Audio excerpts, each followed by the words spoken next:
अस्सलामुअलैकुम, welcome to my channel. आज हम पढ़ेंगे फलों के नाम। केला, आम, सेब, अंगूर, नारंगी, तरबूज।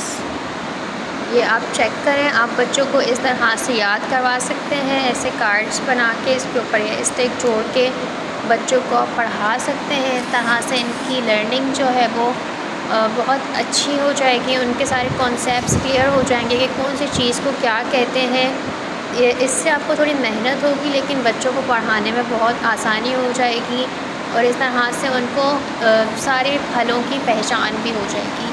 ये आप चेक करें, ये कोई इतने बड़े साइज़ के नहीं, भले आप छोटे छोटे भी बना सकते हैं और बच्चों को इस तरह से पढ़ा सकते हैं।